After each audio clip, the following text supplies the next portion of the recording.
Hi, I'm Tanya Spencer, and today we're going to learn how to manage difficult emotions.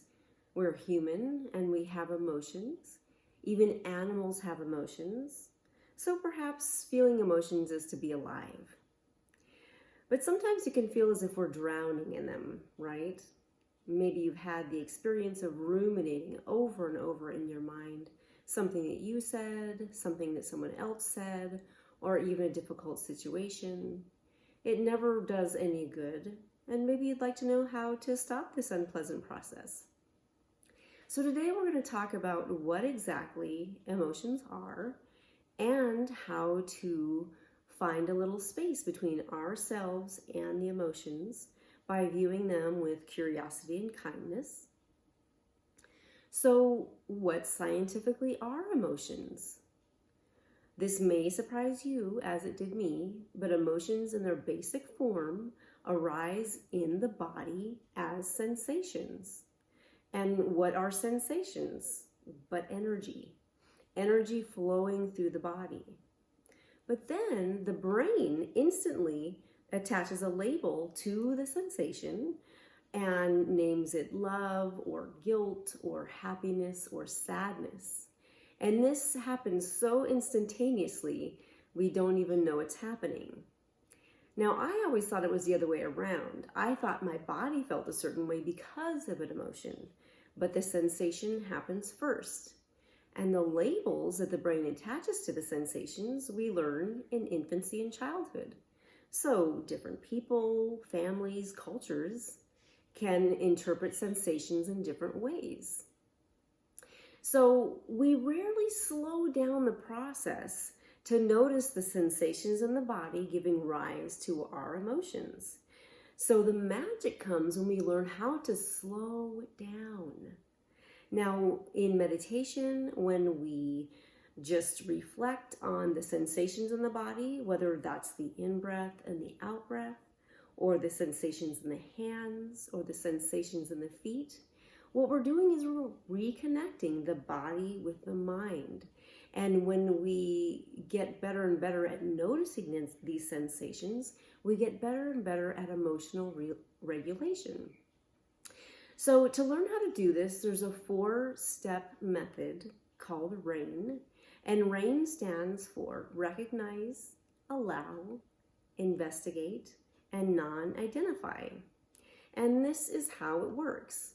So the first step is to recognize the emotion that is present. So you recognize the emotion that's in the body and name it as best you can. So we'll use sadness as an example. But instead of saying, I'm sad, you could try saying, sadness is present. Or even sadness just wants to be here right now. Because sadness, it arises, it exists for a while, and then it falls away.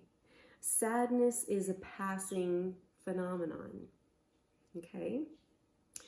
So then step 2 is to allow the emotion to be there. Stay with the current emotional experience. Now, this is when you're going to want to run away, to fight, or to resist. But adding resistance to an already difficult situation is only going to make it that much harder. So when a difficult emotion arises, such as sadness, you could say to yourself with kindness, I understand you're feeling sad. It's okay. We'll get through this together. A friend of mine has a wonderful way of just imagining herself holding the hand of the sadness or the fear or whatever emotion is arising at the moment. So then step 3 is to investigate what the emotion feels like in the body. So where do you feel the sensation? Is it tightness in the chest or stiffness in the jaw, knots in the stomach? So just become aware. Just notice what's happening in the body. Notice if it changes or shifts. And while you're noticing what's happening in the body, most likely you'll notice that you'll be pulled into thoughts that spark the emotion. And that could be thoughts about yourself or another person or a situation. So just extract your attention back into the body, back to the sensations in the body.